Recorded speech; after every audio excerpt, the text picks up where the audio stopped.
Boa noite, igreja. Como o Cacá disse, hoje a gente vai estar encerrando a nossa série em Filipenses. Vou estar orando e aí a gente vai estar começando. Deus, eu quero te agradecer, Senhor, porque como a gente tem cantado, Deus, essa noite, o Senhor é bom, o Senhor cuida de nós, e mesmo a gente tendo tão pouco para oferecer, o Senhor anseia, Deus, o Senhor quer o nosso coração. A única coisa que o Senhor pede, Deus, é que nós nos rendamos a Ti, Senhor. E eu oro para que o Senhor possa estar usando a minha vida essa noite. Eu oro para que o Senhor possa me esvaziar de mim mesmo, para que Tu cresças. Eu oro para que eu possa estar diminuindo. Senhor, a gente não quer falar palavras apenas de sabedoria, de lógica humana, Deus. Mas a gente quer lembrar que a Tua palavra é Espírito, é poder, a Tua palavra é viva, e a gente ora para que o Teu Espírito Santo esteja preparando o solo de cada coração esta noite, Deus, para semente que vai ser lançada possa estar germinando e dando frutos, Deus. Nós entregamos esse tempo a Ti, Te louvamos e agradecemos porque sabemos que o Senhor está aqui em nosso meio, Deus. Em Teu nome, amém. Amém. Então, hoje a gente vai estar finalizando, né, a nossa série em Filipenses. Nesse meio tempo, a gente teve as passagens com o Nadalim, com o Matt, né? A gente viu que Filipenses é uma carta que trata sobre a alegria, e principalmente é uma alegria que não depende das circunstâncias. Então, nessa carta, Paulo nos convida a estar se alegrando, independentemente daquilo que está acontecendo, e se alegrando no Senhor. A gente viu também sobre a importância da unidade, né? Começa lá o capítulo 2, que o Matt falou, pedindo para que todos nós tenhamos um mesmo modo de pensar, uma mesma atitude, que essa atitude precisa ser a mesma de Cristo, que como o Matt trouxe bem, né, foi obediente até o fim, né? Então, ele nos ensina que nós devemos obedecer enquanto a gente vive, e servir a Deus enquanto a gente vive. Aí na semana passada nós estávamos falando sobre como Paulo não se atém ao seu passado, e ele reforça através do seu passado que não é através do nosso esforço, não é através das obras ou da justiça humana que a gente pode ser justificado, apenas através da obra de Jesus Cristo. E ele fala que já não bastasse isso, né? Cristo nos dando a salvação, Cristo ainda permite que nós o conheçamos, que nós tenhamos um relacionamento pessoal com Ele. Então, não é simplesmente a salvação, que já seria maravilhoso, né? Mas a gente pode ter um relacionamento pessoal com o nosso Deus. E aí ele termina lá o capítulo 3, falando sobre aquela corrida, né? A corrida cristã em direção ao alvo. E aí a gente chega, então, no capítulo 4. Aqui no capítulo 4, eu acabei dividindo ele em 3 sessões que a gente vai estar vendo hoje. Então, dos versos 1 ao 5, nós vamos estar vendo Paulo falando sobre a importância da gente estar se esforçando pela unidade e pela alegria. Aí a gente tem dos versos 6 até os versos 9, Paulo falando sobre alguns inimigos da alegria, coisas que servem como barreiras à nossa alegria, entre elas a ansiedade. E aí a gente vai estar finalizando dos versos 10 ao 23, Paulo falando sobre a alegria e a bênção que é o contribuir, e claro, como sempre, dando as saudações dele, porque ele conhecia gente em tudo quanto é canto, né? Então tinha bastante... ele sempre saudava bastante as pessoas. E aí então a gente vai começar dos versos 1 ao 5, né? Nessa primeira sessão, onde a gente vai estar vendo sobre a importância de se esforçar pela unidade e a alegria. Filipenses 4, do 1 ao 5, diz assim: Portanto, meus irmãos, a quem amo e de quem tenho saudade, vocês são a minha alegria e a minha coroa. Permaneçam assim firmes no Senhor, ó amados. O que eu rogo a Evódia e também a Sintique é que vivam em harmonia no Senhor. Sim, e peço a você, leal companheiro de jugo, que as ajude, pois lutaram ao meu lado na causa do Evangelho, com Clemente e meus demais cooperadores. Os seus nomes estão escritos no livro da vida. Alegrem-se no Senhor, alegrem-se sempre no Senhor. Novamente eu direi, alegrem-se. Seja a amabilidade de vocês conhecida por todos. perto está o Senhor. Então, como eu disse, lá no final do capítulo 3, Paulo ele usa um paralelo, né, da caminhada cristã com uma corrida em direção ao alvo. Esse alvo é Cristo, mas essa corrida fala também do chamado e do ministério que ele tinha. E qual que foi o chamado e o ministério que Cristo deu para Paulo? Cristo encarregou Paulo de estar ministrando aos gentios, aqueles que não eram judeus. Então, Paulo se tornou esse grande ministro do evangelho para os não-judeus. Obviamente, ele levou para judeus também a palavra, né? Mas tinha isso de especial. Tanto que a igreja de Filipe, né? Como Lucas Nadalim bem trouxe, é estranho, eu ia falar só Lucas, mas temos muito Lucas aqui, né? Eu sou um deles. Mas como Nadalim acabou trazendo, começou a partir do ministério de Paulo, né? Então, o que ele começa dizendo aqui? Ele começa falando... vocês são a minha alegria e a minha coroa, né? Mais uma vez, repetição de alegria, porque é importante. Mas aqui Paulo está falando que o povo, que é a igreja da cidade de Filipe, era a alegria dele e era a coroa de louro dele. Por que coroa de louro? Porque esse era o prêmio que as pessoas recebiam quando terminava uma corrida naquela época, né, no primeiro século. Então as pessoas recebiam a coroa de louro. Então Paulo está falando que a igreja de Filipe é a alegria e essa recompensa dele. Por quê? Porque como a corrida de Paulo cristã, a corrida de Paulo, o seu ministério que ele fala que ele ainda não terminou, se encarregava em parte de estar ministrando aos gentios, esses cristãos e judeus também, né, que surgiram ali na igreja de Filipe, são parte do ministério de Paulo, e isso alegrava muito o coração deles. Paulo via isso também como parte dessa recompensa deles. E começando já com uma aplicação, né, algo que a gente precisa fazer, é que a gente deve lembrar, ou melhor, a gente precisa deixar Deus usar as nossas vidas para a glória dele, para alcançar outras pessoas e para o ministério. Cada um de vocês tem um dom. A Bíblia diz que o Espírito Santo dá dons a todos, como ele quer, e o objetivo da gente receber esses dons é para a edificação da igreja, né, edificação mútua, ou seja, para a gente estar abençoando uns aos outros e para fazer o nome de Cristo conhecido. Então Deus quer usar cada um de nós e quer usar o dom que Ele está dando a cada um de nós para fazer Jesus Cristo mais conhecido.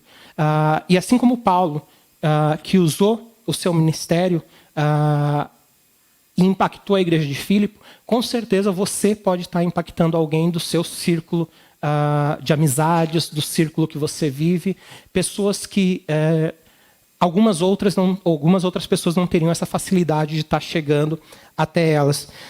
Obviamente, isso não deixa de lado, eu estou falando de usar os dons, né? Mas não deixa de lado também a importância do evangelismo pessoal que cada um de nós temos que fazer. Existem sim aquelas pessoas que são evangelistas, mas a Bíblia não diz que são apenas eles que precisam evangelizar, mas o chamado, né, o indo, pregando o evangelho a toda a criatura, a todas as pessoas, cabe a cada um de nós.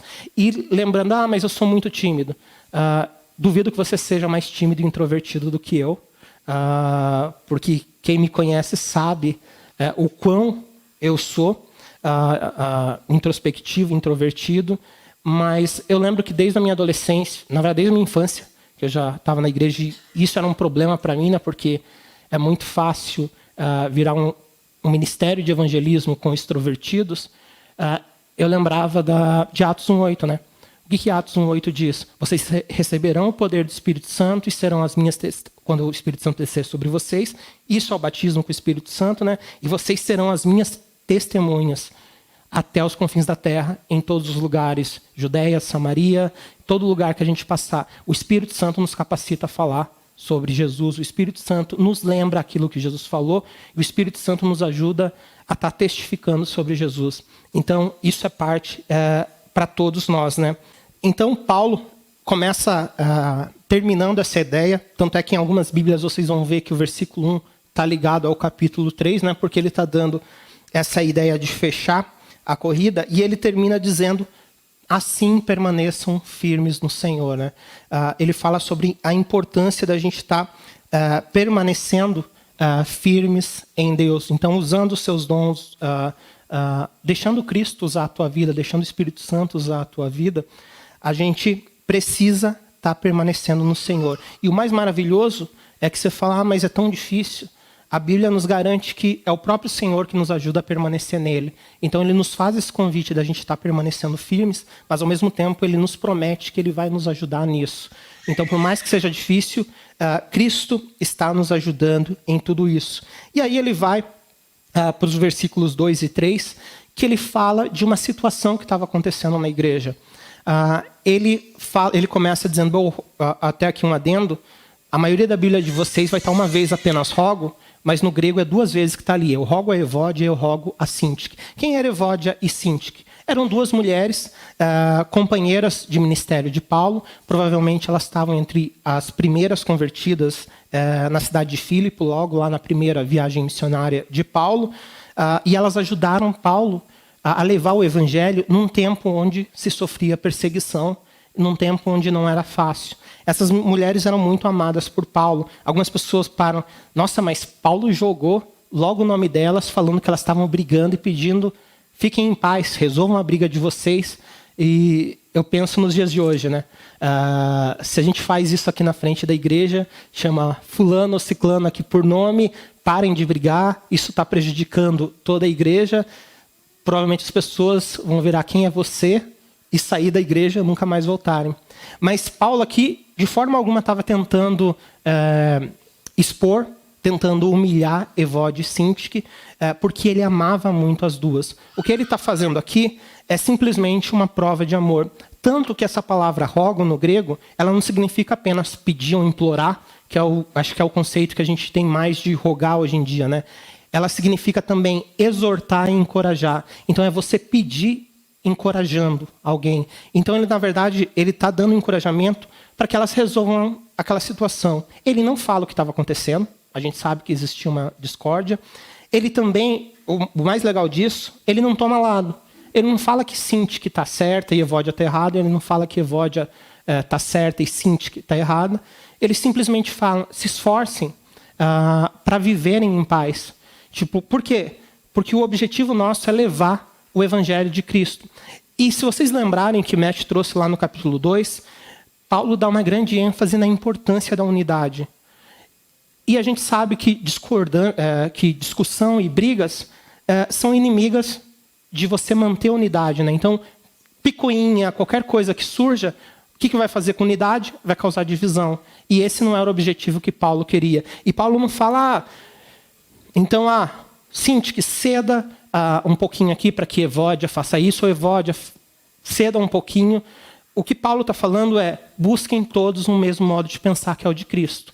Então não é o modo de Síntique, não é o modo de Evódia, não é o modo desse fiel companheiro de jugo que ele... Alguns acham que seria um tal de Sísigo, né, que significa companheiro de jugo em grego. Ele não fala que é o jeito de Clemente, ele fala, não, busquem o jeito de Cristo. Por quê? Porque não apenas discussão e picuinha acabam com a unidade, mas se você acaba com a unidade, o objetivo da gente estar buscando essa alegria também vai acabar, porque onde há briga, onde há desunião, isso mina a alegria, isso mina essa possibilidade da gente viver em alegria. Então Paulo traz isso, ele não está expondo, eu digo a vocês que ele está mostrando o amor, porque você precisa ter muita coragem e amor para estar corrigindo alguém, para estar falando com alguém, você precisa corrigir isso. Por quê? Porque nós, por natureza, somos egoístas. Nós, por natureza, achamos que a gente está sempre certo. Então, é difícil para a gente, como ser humano, estar ouvindo isso. E então, saiba, se alguém, por acaso, algum dia corrigir você, se nós da liderança corrigirmos, ou se outra pessoa corrigir, não é porque ela está tentando se mostrar melhor que você, é porque ela te ama e ela quer não apenas o seu bem, mas o bem da comunidade. Porque quando há problema em uma, duas pessoas, isso vai estar contaminando o todo. Como eu disse, Paulo não toma lado nenhum aqui, que é o que muitas pessoas fazem. Não, Paulo, foca, resolvam isso. Por quê? Porque o nome de vocês está escrito no livro da vida. Vocês já conhecem a Cristo, está acontecendo esse problema, briga, não quero saber muito mais sobre isso, simplesmente se esforcem para estar resolvendo isso, né? Por quê? Porque a desunião, a falta de unidade, acaba sendo também uma inimiga da alegria.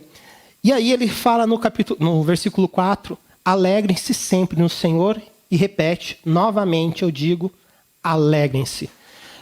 Como eu tenho falado e a gente tem repetido bastante, se a repetição é importante. Numa mesma linha ele repete 2 vezes, alegrem-se. Eu repito, alegrem-se. Por quê? Porque a alegria é importante. E aqui citando, quem eu mais gosto de citar, né? Eu já citei tantas vezes essa citação de C.S. Lewis, mas ele diz em um dos seus livros, a alegria é um assunto sério no céu. E eu achei legal porque a gente começou, né? Fazia tempo que a gente não começava com o Salmo 100 no começo do culto, e eu ia citar o Salmo 100, falando de antes, quando a gente sempre começava com ele, porque eu sou antigo de igreja, não, eu nasci basicamente numa igreja, então desde recém-nascido estou ali, e na minha época, né, a gente usa a velha Almeida, a grande companheira que eu ainda uso para estudar, e o Salmo 100 começa, celebrem ou celebrai com júbilo ao Senhor todos os moradores da terra, ou aclamem ao Senhor todos os moradores da terra. Aí já vai no segundo, sirvam ao Senhor com alegria e apresentem-se diante dele com cânticos, ou como a gente lê hoje, né, prestem culto ao Senhor com alegria. E ele vai repetindo sobre a importância da alegria em tudo isso. Por quê? Porque não é só que desde Gênesis e Apocalipse, Deus reforça a importância da gente se alegrar. E ele completa isso no versículo 5, dizendo, desculpa, difícil falar essa frase inteira, seja a amabilidade conhecida de vocês. Ou seja, e ainda por cima, sejam gentis, sejam amáveis, sejam agradáveis com todo mundo. Por quê? Porque se você é alegre com todo mundo, se você é gentil com todo mundo, se você é amável com todo mundo, isso vai impactar as pessoas que vivem em volta de você. Eu não estou falando sobre não fazer os evangelismos ou diminuindo o valor do evangelismo, mas a gente tem aquela conversa de se evangelizar também com o seu modo de viver, né? De você ser uma carta viva, de levar Jesus. Vai ser muito difícil se você chegar numa pessoa e falar, a Bíblia diz isso, você é um pecador, você precisa de Jesus. Se você vive tratando essa pessoa mal, se você tem uma vida deplorável mesmo, você está sempre reclamando, né? Ó vidas, ó céu, ó azar, como dizia a personagem de desenho animado, né? Então, se você só está resmungando, se você está de mal com a vida, se você não é agradável com as pessoas não vão te ouvir. Agora, se você é amável, se você é gentil, isso vai dar abertura para que você possa compartilhar. Elas vão querer até saber o que é essa diferença que tem em você. E isso vai dar uma maior liberdade e uma amizade mesmo para você poder compartilhar, né? Como a gente estava falando tempos atrás, naquela série que a gente falava sobre como... eu esqueci o nome, né? Mas como compartilhar, como está alcançando as pessoas, né?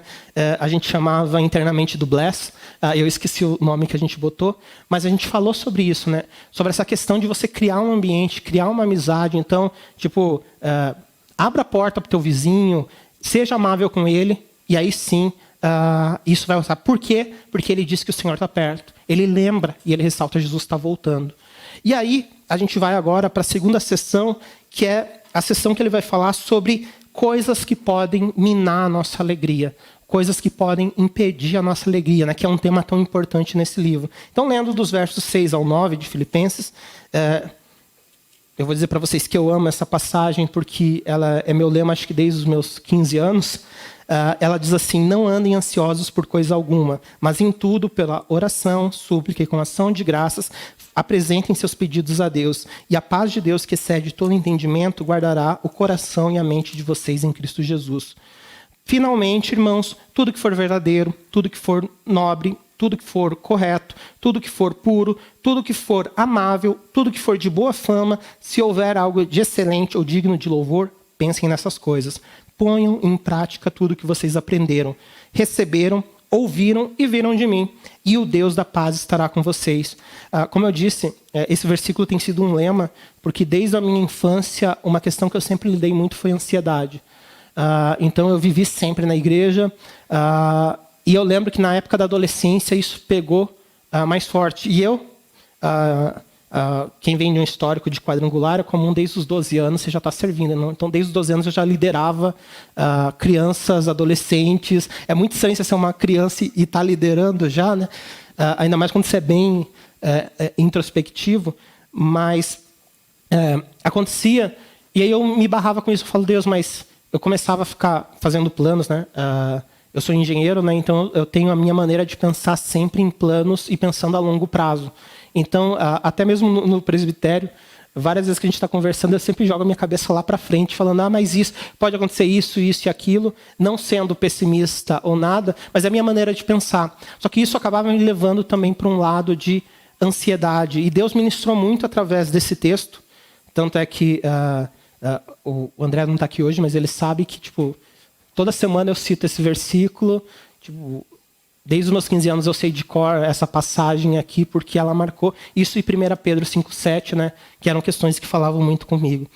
Então ele vai falar sobre um grande inimigo, inicialmente, da alegria, que é a ansiedade. E aqui eu tive a oportunidade, no ano passado, de estar compartilhando exatamente essa passagem no retiro dos adolescentes aqui da igreja.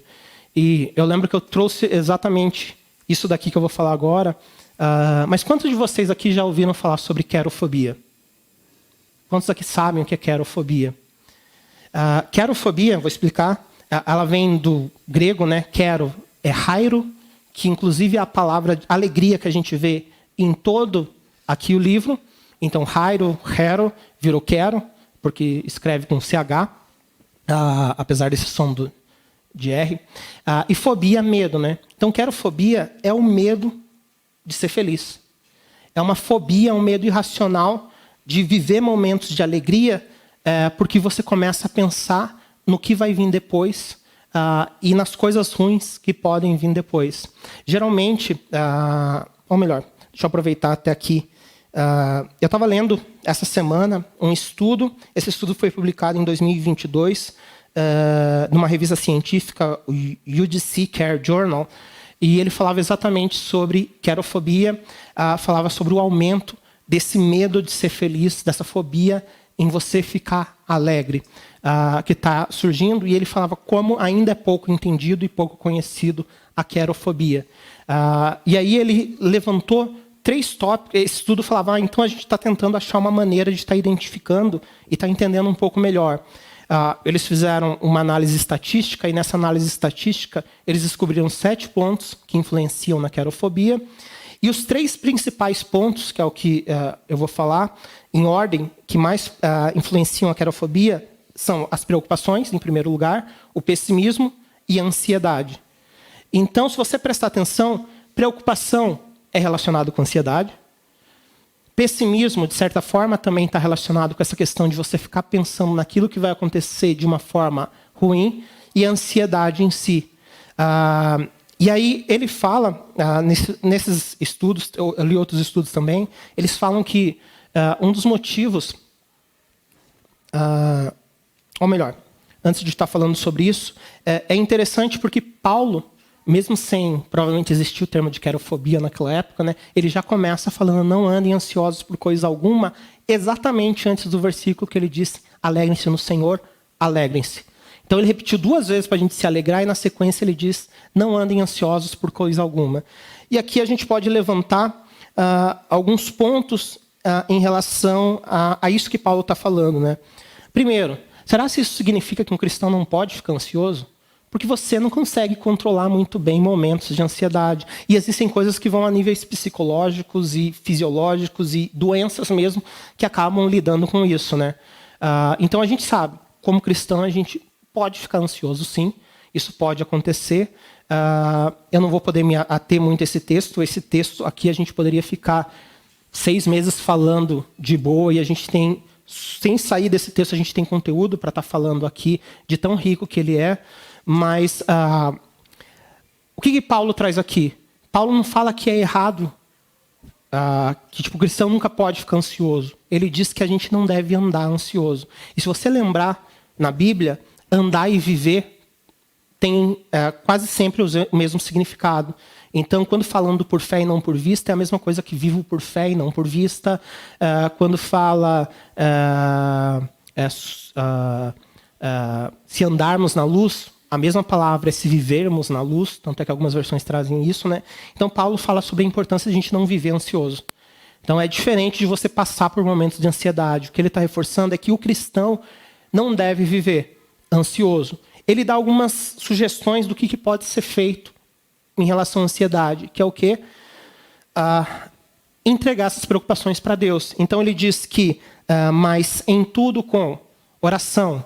A palavra oração é uma oração fervorosa, não é simplesmente Pai Nosso que estás no céu e termina rapidinho, você ora extremamente rápido para cumprir ali a tabela. Ele fala uma oração fervorosa.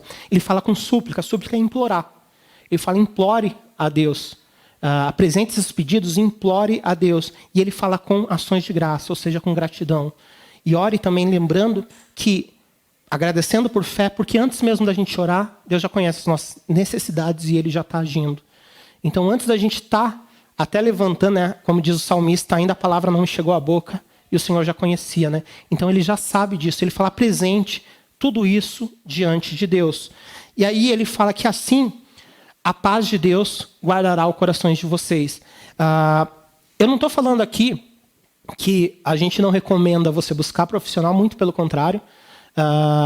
Se você conversar com o presbitério em relação a algumas situações, várias vezes a gente já encaminhou pessoas para psicólogos, terapeutas. Obviamente a gente geralmente encaminha para algum cristão, até para não ter nenhum conflito em relação a algumas outras coisas, né?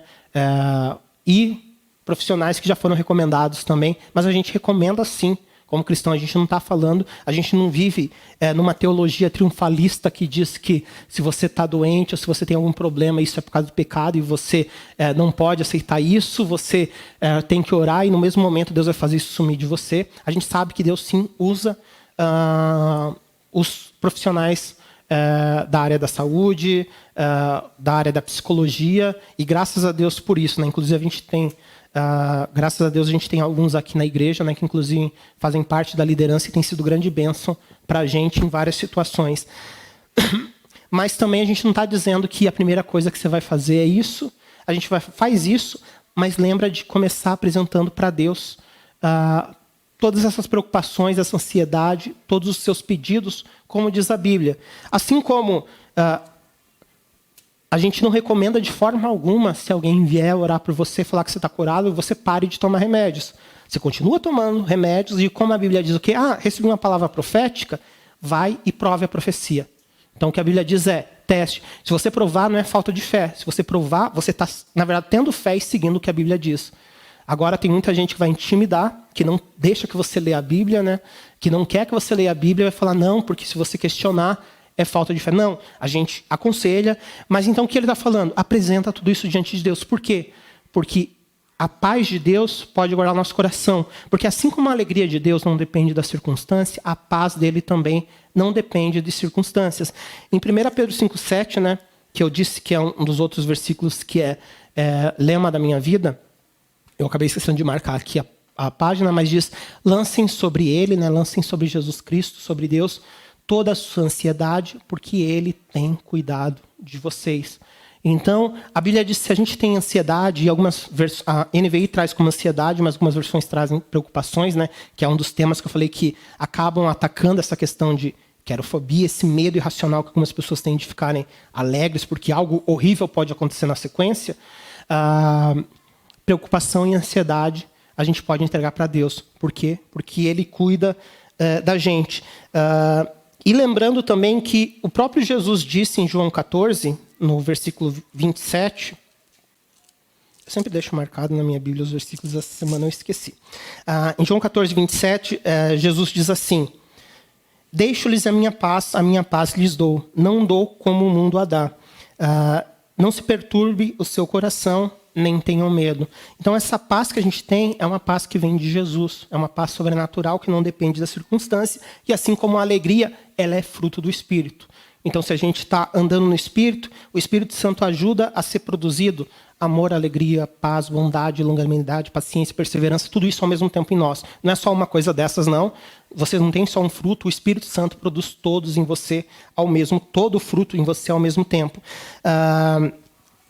Então, a gente vê que a gente pode entregar para Deus, entregar para Jesus essas situações. Obviamente, pode acontecer problemas que você tenha que lidar diretamente com um profissional, mas você não deixa de, ao mesmo tempo, estar sempre levando diante de Deus. Aí você pode falar, mas beleza, tá tudo bem, tá tudo de boa, não estou lidando, não tenho problema de ansiedade, porque minha vida tá mil maravilhas. Então, não preciso me importar muito com isso. Sinto em dizer, né, que se não está acontecendo algo agora, vai acontecer algo em algum momento da sua vida. Eu não estou jogando praga, mas essa é a realidade. Citando C.S. Lewis novamente, eu amo Cartas de um Diabo a Seu Aprendiz, e ali é um livro muito bom. O C.S. Lewis traz de uma forma bem sarcástica, mas uns conhecimentos bem interessantes mesmo. E ele fala sobre como o ser humano vive numa filosofia, não, é como se o ser humano vivesse em ondas. Então, o que acontece? A gente vai ter altos e baixos na nossa vida. E aí ele fala o que o diabo faz. Ele vai aproveitar o seu momento de alto para jogar, você é a melhor pessoa do mundo, você é o cara, viu? Você está andando bem com Deus, nada mal acontece, e vai te fazer se sentir lá em cima. Para quê? Para que quando chegar o momento de baixo, você se sinta a pior pessoa da humanidade. A gente vê questões principalmente com problemas mais sérios, né, psicológicos, com bipolaridade, né, que acabam afetando isso, mas o diabo faz isso com todos nós. Vai usar o momento que a gente está lá embaixo, mas semana passada você não estava tão bem, você não era o cara, não era o super espiritual, agora, viu, você pecou, você está aí embaixo, como que você está? Então vão acontecer momentos. E outra coisa que pode acontecer, mesmo que esteja tudo bem, tenho meus planos, tenho tudo traçado, sei tudo que eu quero. Aí chega Deus e fala para você, eu não quero isso para você. Eu não quero que você tenha esse trabalho, eu não quero que você estude isso daqui, eu não quero que você se case com essa pessoa que você diz que ama. E aí o que acontece? A gente criou essa expectativa de tantas coisas e Deus fala não. E aí de repente vem aquela queda assim na gente e a gente começa a lidar com, tá, mas Deus, e como vai ser? Beleza, eu renuncio, mas isso quer dizer que vai estar tudo bem? Não necessariamente. Quer dizer que mesmo a gente seguindo a vontade de Deus, as coisas podem, humanamente falando, ser ruins. Acontecer coisas ruins com a gente. Isso é natural da vida. Então não quer dizer porque você largou tudo, se tornou um missionário, foi lá para um país que sofre perseguição, que a tua vida está protegida 100%, que você não pode se tornar um escravo, que você não pode ser morto. Isso pode acontecer. Mas o que acontece é que, como Paulo diz, o nosso foco a gente está aqui de passagem. O nosso foco é a eternidade. Então, coisas podem acontecer. E ansiedade não é apenas aquelas coisas ruins, as expectativas ruins. Muitas vezes a ansiedade acontece com coisas boas. Mas mesmo sendo coisas boas, estou esperando aquilo, a gente começa a se focar tanto naquela notícia boa que a gente acaba se esquecendo das demais coisas. Isso acaba roubando a alegria que a gente pode viver. A gente pensa na alegria futura que vai ser quando algo se concretizar, que você não vive a alegria presente. Então, a gente tem que apresentar tudo isso diante para Deus. E Paulo nos ajuda a entender um pouco melhor como que a gente...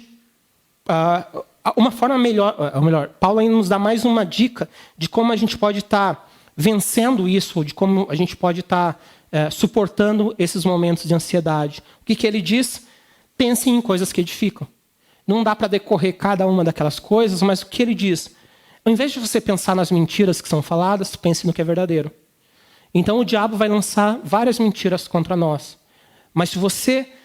Ele fez isso com Jesus, né? Ele distorceu a palavra de Deus para lançar, para tentar enganar Jesus.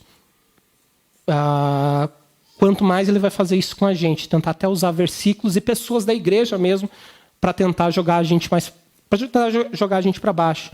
Mas ele fala, ao invés de pensar no que é mentiroso, pense no que é verdadeiro.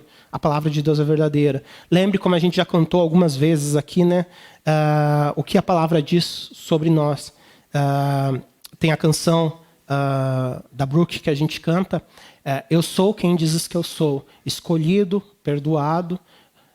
Eu sou quem Jesus Cristo diz que eu sou. A minha verdadeira identidade, ela está em Jesus Cristo.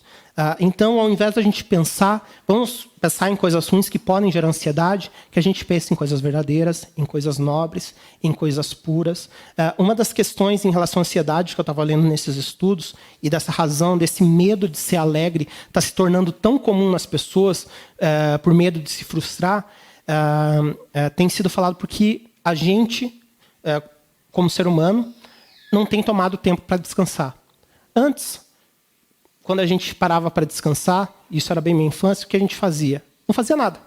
Você simplesmente sentava para não fazer nada. Hoje, qual é a primeira coisa que a gente faz quando para descansar? telas. Celular, que vai estar com todo mundo na mão. E aí, os psicólogos dizem que a gente não está descansando de verdade, porque a gente está vivendo no mundo de rede social, de telas. Então, ao invés de a gente parar e descansar a mente, a gente está enchendo a nossa mente com mais informações, e isso tem aumentado muito a ansiedade. Tanto que numa pesquisa no ano passado, disseram que o Brasil é o país mais ansioso do mundo. Então, a gente sabe que realmente isso é uma realidade, né? Tem mais celular do que brasileiro no Brasil. Então, ao invés da gente, quando parar para descansar, pegar o celular, a gente pode dar um break um pouquinho no celular, nas redes sociais. Eu sei que tem gente que trabalha com tudo isso, mas você não precisa estar 24 horas conectado se você trabalha. Você tem os seus tempos de descanso. Se trabalha com isso, larga. E ao invés disso, faz o quê? Pense em coisas que edificam. Pense na palavra de Deus. Não vou dar uma de yoga aqui, né? Mas medite na palavra de Deus, naquilo que Deus falou. Isso com certeza vai ajudar a tua mente a descansar. E esses próprios psicólogos dizem, né, isso ajuda a reduzir toda essa questão de ansiedade. Então Paulo diz, pense no que edifica, pense no que é puro, pense no que é verdadeiro. Isso vai ajudar a gente a não se tornar tão ansioso. E aí a gente vai para os versos 10 ao 23, que Paulo vai estar encerrando a carta com seus agradecimentos e falando de como ele se alegra por poderem contribuir. Ele diz assim, vou ler bem rápido porque o texto é longo. Alegrem-se grandemente no Senhor, porque finalmente vocês renovaram o seu alegro-me grandemente no Senhor, porque finalmente vocês renovaram o seu interesse por mim. De fato, vocês já se interessavam, mas não tinham oportunidade para demonstrá-lo. Não estou dizendo isso porque esteja necessitado, pois aprendi a adaptar-me em toda e qualquer circunstância. Sei o que é passar necessidade, sei o que é ter fartura. Aprendi o segredo de viver contente em toda e qualquer situação, seja bem alimentado, seja com fome, tendo muito ou passando necessidade. Tudo posso naquele que me fortalece. Apesar disso, vocês fizeram bem em participar das minhas tribulações. Como vocês sabem, filipenses, nos seus primeiros dias no Evangelho, quando parti da Macedônia, nenhuma igreja compartilhou comigo no que se refere a dar e receber, exceto vocês, pois estando em Tessalônica, vocês me mandaram ajuda, não apenas uma vez, mas duas, quando tive necessidade. Não que eu esteja procurando ofertas, mas o que pode ser acreditado na conta de vocês. Recebi tudo, e o que tenho é mais do que suficiente. Estou amplamente suprido agora que recebi de Epafrodito os donativos que vocês enviaram. São uma oferta de aroma suave, um sacrifício aceitável e agradável a Deus. O meu Deus suprirá todas as necessidades de vocês de acordo com as suas gloriosas riquezas em Cristo Jesus. A nosso Deus e Pai seja glória para todos sempre. Amém. Saúdem todos os santos em Cristo Jesus. Os irmãos que estão comigo enviam saudações. Todos os santos enviam saudações, especialmente os que estão no Palácio de César. A graça do Senhor Jesus Cristo seja com o espírito de vocês. Amém. Então, para encerrar, Paulo entra nessa parte final falando sobre a importância, a alegria e a honra que é poder contribuir. E aí, no finalzinho, ele saúda todo mundo, né? A gente vai falar um pouquinho sobre isso. Então, Paulo, ele se alegra porque os cristãos filipenses, eles têm cooperado com ele. Mas é interessante que se você ler o texto aqui e parar para analisar, a alegria dele não está no fato de, eu estou em necessidade e recebi uma ajuda, isso me alegra muito. A alegria dele está no fato de que eu estou em necessidade e vocês estão podendo exercer o seu dom de contribuir. Quando a gente lê ali no versículo 17, que ele diz... no versículo 17, ele diz, não que eu esteja procurando ofertas, então ele diz, não é isso que está realmente me alegrando, mas o que pode ser acreditado na conta de vocês. O que significa ser acreditado na conta de vocês é que o que me alegra é que quando vocês contribuem, vocês podem estar participando da bênção que é o contribuir. E aí você fala, mas que bênção é essa? Em Atos 20, 35, a gente vê Paulo se despedindo dos presbíteros da igreja de Éfeso. Ele fala, vocês nunca vão me ver mais. Então, quando você fala assim para a pessoa, tchau, você nunca mais vai me ver, geralmente as últimas coisas que você quer falar são coisas importantes, né? Você não vai fazer uma piadinha sem graça e sumir. Então, Paulo fala lá em Atos 20, 35, como uma das últimas coisas antes de dar esse tchau eterno para os presbíteros de Éfeso, que ele amava tanto, ele diz que a maior felicidade em dar do que receber. ele diz que é melhor, o famoso ditado é melhor dado que receber, que as pessoas acham que é ditado popular. Não é ditado popular, é uma frase extraída da Bíblia, assim como os últimos serão os primeiros e várias outras coisas, né? Algumas pessoas não sabem porque acabam não lendo a Bíblia, né? Mas então ele fala isso. Paulo fala sobre, vocês não têm noção de como é importante vocês poderem contribuir. E Paulo falava isso por quê? Porque como missionário ele precisava. Apesar de ele dizer, eu tenho tudo aqui, o que eu preciso, né? Mas quando você é um missionário, Cacá e Lilian estão aqui, né? Eles sabem a importância das ofertas, de ter mantenedores que estão juntos, ainda mais missionários que têm família, né? Se um mantenedor de uma hora para outra resolve parar e não avisa nada, isso vai dar um grande desfalque ali e causa preocupações na vida desses missionários. Então, isso é parte importante da vida cristã. Por quê? Porque parte da vida do cristão é contribuir. Não porque a gente precisa disso, mas porque isso é importante. Deus não precisa. Mas como o Cacá falou, no momento de oferta, a gente precisa lembrar que Deus ele é dono de tudo. A gente se esquece, né? Mas quando você rende a sua vida, você diz, Jesus, eu entrego a minha vida para você, você rende suas finanças também. Então, você rende tudo. Tipo, é tudo dele. Por quê? Porque você sabe que ele é generoso. E ele é generoso com a gente para quê? Como a gente aprendeu no Bless, né, no ano passado, para a gente ser generoso com outras pessoas. A gente é abençoado para quê? Para abençoar outras pessoas. A gente falou muito sobre isso no ano passado. E é sobre essa bênção que ele está falando aqui. Inclusive, já colocando aqui, né, a gente acabou de enviar Yasmin para o Peru, para Lima, para Calvary... Nossa, fugiu o nome? Bible College de Lima. A gente enviou ela para lá e ela é uma missionária aqui da igreja.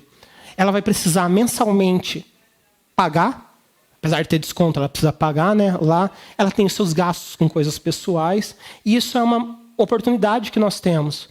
Eu desafio vocês a estarem orando, não apenas de mandar uma oferta, mas se vocês têm condição, e se Deus tocar no coração de vocês, até de ser um mantenedor mensal mesmo.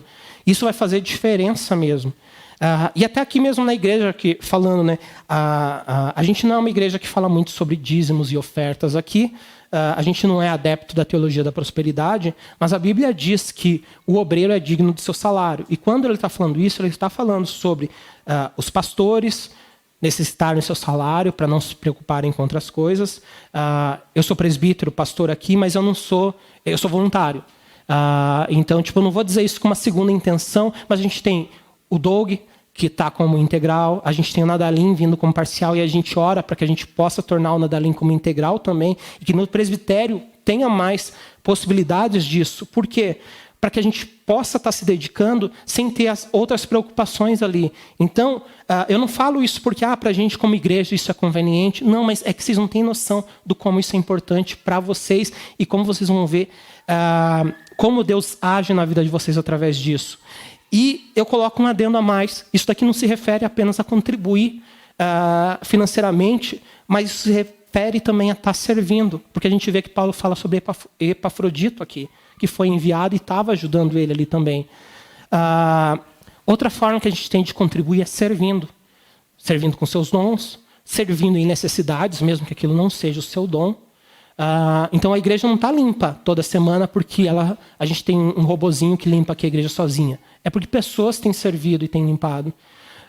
Porque as pessoas já me perguntaram várias vezes aqui, desde 2010, pelo menos, eu lembro, todo ano, alguém surgindo falando por que a gente não paga mensalmente, semanalmente, uma pessoa para estar limpando a igreja? Porque aí é bem mais conveniente, a gente pode fazer vaquinha entre a gente, e nem precisa tirar dinheiro da igreja, a gente faz vaquinha, paga, e vai ser ótimo, porque a pessoa limpa muito melhor.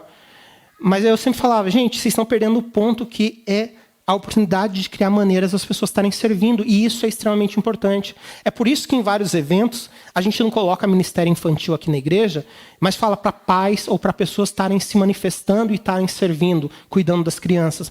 Porque vocês não têm noção de como é melhor para vocês estarem contribuindo com o serviço do que seria para a gente. Para a gente seria conveniente ter alguém que fizesse isso, fizesse um trabalho extremamente melhor. Muitas vezes as pessoas não vão limpar do jeito que um profissional limparia. Mas a questão é que, como líderes, a gente tem que criar formas para que as pessoas possam estar servindo. E eu desafio a você, se você não está servindo, procure um líder. Converse com alguns dos líderes. Não precisa ser somente nós, pastores. Tem os vários líderes. Vocês podem chegar para os líderes de ministério, falar com eles, ver maneiras, porque, como eu disse, não é necessariamente tem que ser o teu maior dom ali. Muitas vezes a questão de servir é você olhar um ponto de necessidade e estar agindo ali. Porque tem muita gente que vão ter dons melhores que você, mas não vão ter a disposição para estar servindo. Então, a ideia é que nós somos abençoados, e essa é a grande alegria que Paulo fala. Não é porque ele estava recebendo dinheiro, mas é porque através da necessidade dele, ele podia prover isso, né? Essa oportunidade da igreja contribuir. E é exatamente nesse contexto que ele fala o versículo mais tirado de contexto de Filipenses, que é: tudo posso naquele que me fortalece. Não tem nada a ver com teologia da prosperidade. Isso daqui, ele não está falando que o cristão vai dar tudo certo na vida do cristão, porque Jesus Cristo está fortalecendo ele. O que ele está falando? Eu estou passando necessidade, mas eu estou contente. O pastor David Guzik, ele traz uma maneira bem legal de estar explicando essa citação. Eu vou estar lendo para vocês. Ele diz assim: infelizmente, muitas pessoas interpretam esse versículo fora de contexto e usam-no para reforçar uma mentalidade triunfalista ou supercristã, em vez de verem que a força de Jesus na vida de Paulo era evidente na sua capacidade de estar contente quando ele passava necessidade. Então, tudo posso naquele que me fortalece quer dizer que mesmo em necessidade eu posso me alegrar, eu posso confiar em Deus e eu posso saber que Ele vai suprir as minhas necessidades. Mas espera aí, tantas vezes eu passei necessidade e Deus não supriu. Existe uma grande diferença entre querer e necessidade. Nem tudo que você quer é necessidade. E Deus sabe que você necessita. Muito mais do que você quer. Vou gastar as minhas citações de C.S. Lewis todas aqui. Todas não, né? Porque eu tenho muita mesmo. Mas vou aproveitar. Outra frase que eu amo dele é: onde eu estaria agora se todas as minhas orações tivessem sido atendidas? Deus sabe o que a gente realmente necessita. E isso sim Ele vai estar suprindo. Isso não quer dizer que você não pode estar passando por fome. Paulo passou. Isso não quer dizer que você não pode estar passando um momento difícil. Paulo passou muitos. Isso quer dizer que Deus sabe realmente o que você necessita e Ele vai agir nisso, Ele vai suprir nisso daí. Glória a Deus, Ele é bom, Ele cuida da gente. E aí Paulo vai estar terminando, saudando, enviando saudação para todo mundo. É bem interessante que ele não só envia a saudação dele, mas ele envia a saudação daqueles da casa de César. O que era a casa de César? Era o palácio do imperador. Quem que era o imperador daquela época? Nero. Para aqueles que já ouviram um pouco de história, não existe nenhuma prova sobre isso, né? Mas o que diz a cultura, né? Nero, ele era tão cruel, e isso é real, né? Ele perseguia os cristãos, mas Nero era tão cruel que muitas pessoas acreditam que foi ele que incendiou Roma simplesmente para incriminar cristãos. Mas Paulo diz que mesmo na casa dele haviam cristãos que estavam enviando essas saudações. O que isso nos lembra? Como a gente canta, a batalha pertence a ti, nada pode impedir o poder de Deus. Não é porque eles estavam lá no lugar da pessoa que mais odiava cristãos, que perseguia cristãos naquela época, que não tinham cristãos ali naquele lugar. E eles estavam ajudando Paulo, e eles estavam sendo parte da igreja. Por que eu estou trazendo isso? Por quantas vezes você já pensou: nossa, eu tenho esse amigo, mas é impossível que ele creia porque ele é avesso a Cristo, ele é avesso a Deus, ele é avesso a qualquer cristão, ele vive num ambiente só de chacota, nada pode impedir o poder de Deus. Por mais improvável que pareça, vocês lembram da passagem que fala sobre a agulha e o camelo? Naquela passagem, eu gosto de uma das versões, eu estava lendo essa semana, né, eu leio a Bíblia em ordem cronológica, e essa semana eu estava terminando os evangelhos, e aí eu gosto de uma dessas versões porque ela não fala sobre o rico, ela fala que como é difícil entrar no reino dos céus, mas para Deus nada é impossível. Ele não fala só que para o rico é difícil, ele fala como é difícil entrar no reino dos céus. E realmente é difícil por quê? Porque isso não é pela nossa justiça própria, é só através de Deus. E por isso, nada é impossível. Então, se você conhece alguém que parece muito improvável, ore, busque a Deus. Deus vai prover uma oportunidade. Pode ser que demore, pode ser que seja rápido, mas não pense que algo pode impedir o mover de Deus. O Espírito Santo quem convence, e nada, ele é Deus, né? Nada pode impedir o poder dele. E aí Paulo vai estar terminando, saudando todos nós que vamos estar lendo essa carta com a graça do Senhor. Por que ele sauda na graça do Senhor? Porque é pela graça, porque a graça, né, ela é a razão de cada um de nós entrarmos na família de Cristo.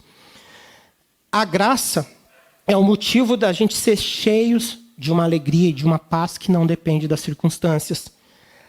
É pela graça que mesmo a gente sendo tão diferente um dos outros, a gente pode buscar unidade e atitude de Cristo. É somente pela graça. E é pela graça que nós podemos ter um relacionamento pessoal com Jesus Cristo. E o que ele termina dizendo? Que assim seja. Amém.